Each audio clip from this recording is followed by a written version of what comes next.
Welcome to Gulab Gulla channel. ஒரு அரசன் ஒரு புலவருக்கு விருந்தளித்துக் கொண்டிருந்தான். அப்பொழுது வானில் கழுகு ஒன்று பாம்பை தன் கால்களில் பற்றிக் கொண்டு அவ்வழியே பறந்து சென்றது. பாம்பின் வாயிலிருந்து ஒரு துளி விஷம் அரசன் வைத்திருந்த உணவுப் பாத்திரத்தில் விழுந்து விட்டது. அதையறியாமல் அரசன் அந்த உணவை அந்த புலவருக்கு அளிக்க, அதை உண்ட மறு கணமே அவர் இறந்து போனார். அரசன் துடித்துப் போனான். புலவரின் மரணம் அவனை வேதனையில் ஆழ்த்தியது. கர்மாக்களுக்கான வினைப்பயன்களை நிர்ணயிக்கும் சித்திரகுப்தருக்கு இக்கர்மவினை பயனை யாருக்கு கொடுப்பது என்று குழப்பமாகிவிட்டது. கழுகிற்கா, பாம்பிற்கா, அல்லது அரசனுக்கா? கழுகு பாம்பை தூக்கிக் கொண்டு சென்றது அதன் தவறில்லை. விஷம் இறந்து போன பாம்பின் வாயிலிருந்து வழிந்தது அது பாம்பின் குற்றமும் இல்லை. அரசனுக்கோ உணவில் பாம்பின் விஷம் கலந்தது தெரியாது. அது அவனறியாமல் நடந்த செயல். எனவே யாருக்கு இந்த பாபம் போய் சேரும் என்று சித்திரகுப்தருக்கே முடிவெடுக்க முடியவில்லை. இதைப்பற்றி யமதர்மரிடமே கேட்போம் என்று தன் குழப்பத்தை கூறினார்.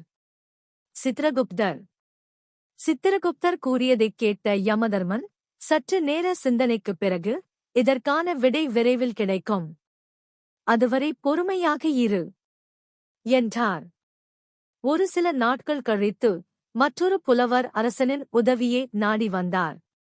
அவர் அரண்மனைக்கு வழி தெரியாமல் சாலையோரம் வியாபாரம் செய்து கொண்டிருந்த பெண்மணியிடம் வழி கேட்டார். அப்பெண்மணியும் அவருக்கு சரியான பாதையை கூறிவிட்டு, இந்த அரசன் இரக்கமற்ற கொடியவன், புலவர்களைக் கொல்பவன், அவனிடம் சற்று எச்சரிக்கையாக இருங்கள் என்றாள். இவ்வாறு அவள் கூறி முடித்ததும் அடுத்த நொடி சித்திரகுப்தருக்கு தெளிவு பிறந்துவிட்டது. புலவரைக் கொன்ற கர்மாவின் வினை பயன் முழுவதும் இந்த பெண்மணிக்கே சேரும் என்று முடிவெடுத்தார். எவ்வாறு? மற்றவர்கள் மீது வீண் பழி சுமத்தும் பொழுது அந்த பாபம் முழுவதும் பழி சுமத்துபவருக்கே வந்து சேரும்.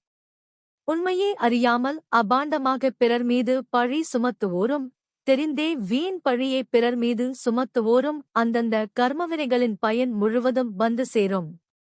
அதை அவர்கள் அனுபவித்தே தீர வேண்டும். எந்த ஒரு விஷயத்தையும் திரித்து பொய் சொல்லி மற்றவர்கள் மீது பழி சுமத்தும் ஒவ்வொருவரும் அதற்கான வினைப்பயனை அனுபவித்தே தீர வேண்டும் என்பது நியதி. எனவே உண்மைகளை மட்டுமே சொல்லுவோம், நன்மைகளை மட்டுமே பெறுவோம். பிறரது சாபத்தையும் பழியையும் வீணே நாம் பெற்றுவிடக் கூடாது.